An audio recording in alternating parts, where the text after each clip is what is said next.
The nuclear criticality safety fundamentals, factors affecting criticality safety, from the International Atomic Energy Agency, link in the description below. A fissile system is critical when it maintains a steady self-sustaining fission chain reaction.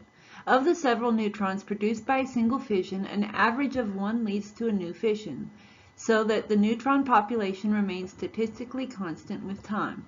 The other neutrons are lost either by capture that does not produce fission or by escape from the system. The delicate balance required for criticality depends upon the composition, quantity, shape, and environment of the material, as discussed below, and all of these features must be included in specifications. In many cases, however, the specifications need not be complex.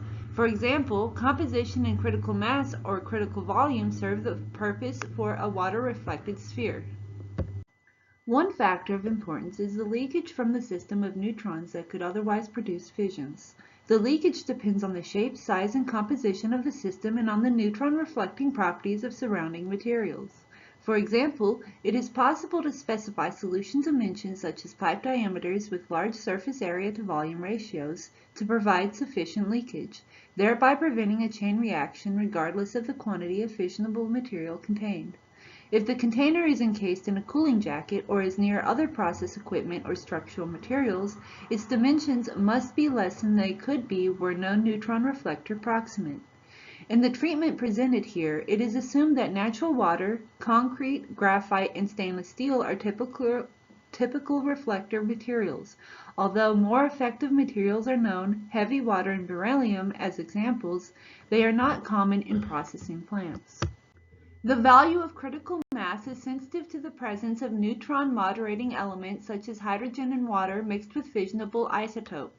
The subcritical specifications for individual units presented in this guide apply primarily to conditions in which hydrogen is a moderating material.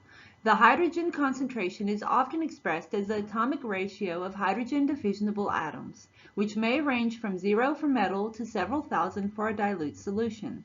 A corresponding statement for aqueous solutions is mass of fissionable material per unit volume.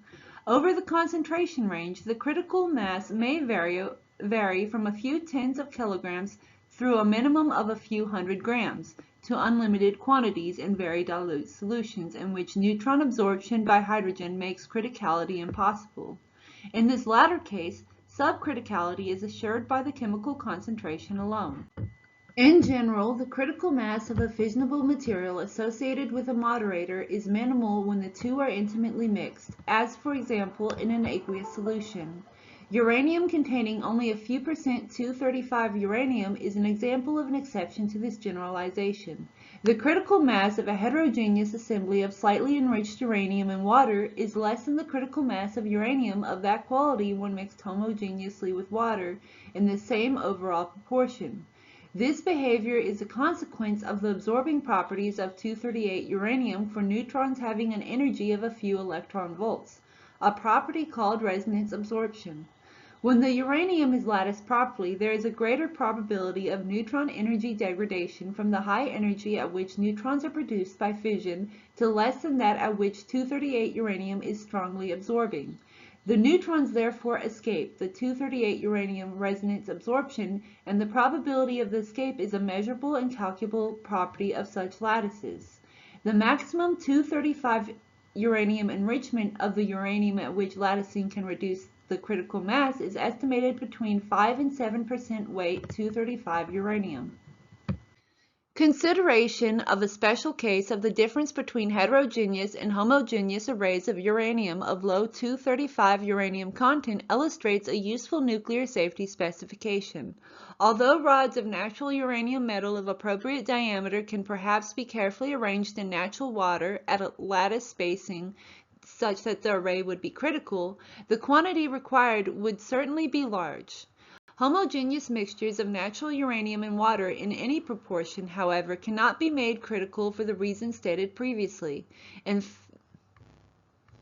The critical mass of a fissionable isotope also depends upon its distribution in the homogeneous mixtures with other materials, including air, but in a manner that can be specified quantitatively only in special cases.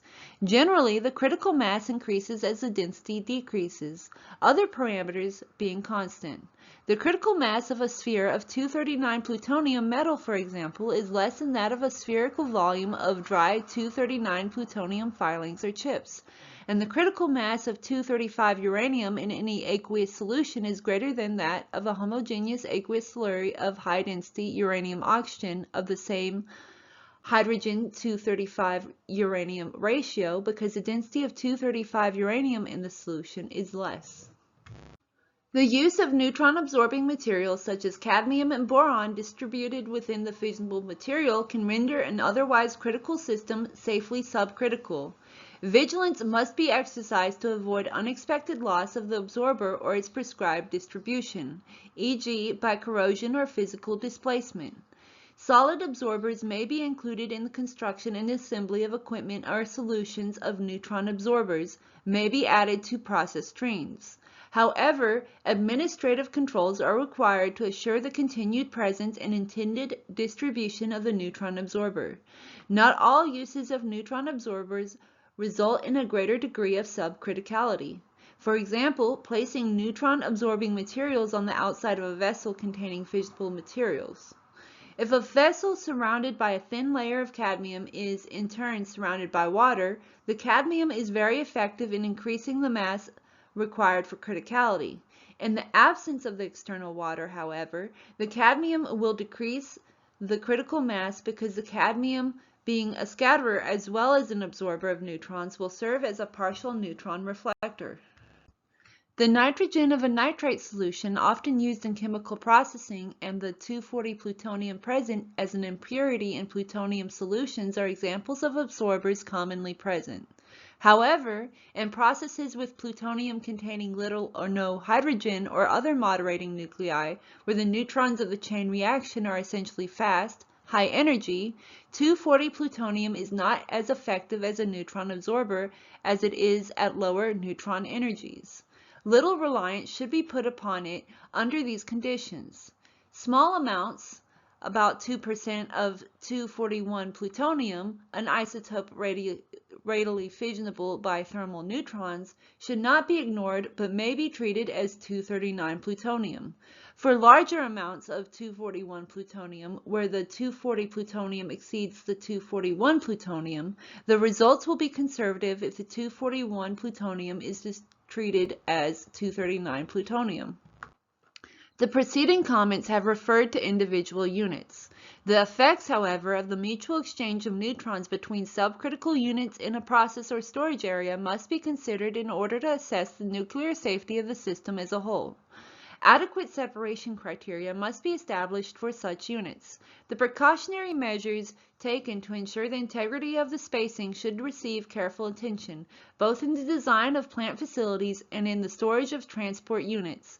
The desire for compactness of storage and shipping arrays, customary in industrial practice, must be tempered where criticality is a possibility. Neutron interaction is dependent upon such geometric factors as the size, shape, and separation of the units, as well as on the overall size and shape of an array. Materials that may be intermingled among the units or that may surround the array are also important. A close-packed subcritical array may become critical if flooded.